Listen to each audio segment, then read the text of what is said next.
સુરતના ઉધના ગામમાં આવેલ ભીડભંજન મહાદેવ તથા બળિયા બાપજીનું મંદિર ભક્તો માટે આસ્થાનું કેન્દ્ર બની ગયું છે।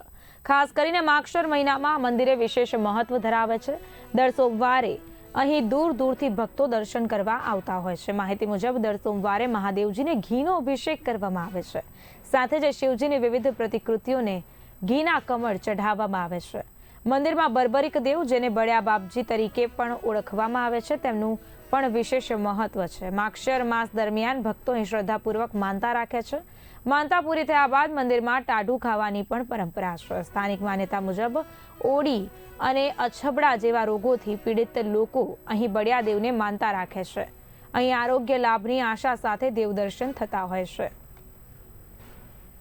આ ઉધના ગામ મુકામે આ પ્રાચીન સ્વયંભૂ શિવાલય છે અને મહાદેવજીનું જે શિવલિંગ છે તે ગજલક્ષ્મી જોડે પ્રગટ થયેલું છે। શીઘ્ર ફલદાતા છે અને બીજું એ કથા સાથે સંકળાયેલી છે કે ભગવાન સ્વામિનારાયણમાં અહીં પૂજા કરેલી છે, એટલે એમની પ્રસાદીનું મંદિર છે। તદુપરાંત જ્યારે આ ઘીના કમળની વાત આવે તો વિશ્વનું એકમાત્ર શિવાલય છે કે જ્યાં ભગવાનને ઘીના કમળ આખો મહિનો ચડાવવામાં આવે છે। અને ઘીના કમળનું મહત્વ એટલા માટે છે કે આપણે જાણીએ છીએ પરમ શિવ ભક્ત રાવણ જે પોતાના મસ્તક રૂપી કમળ ભગવાનને અર્પણ કરેલા અને શિવજીને પ્રસન્ન કરીને વરદાન પ્રાપ્ત કરેલું, તો એ નિમિત્તે ઋષિ મુનિએ માર્ગદર્શન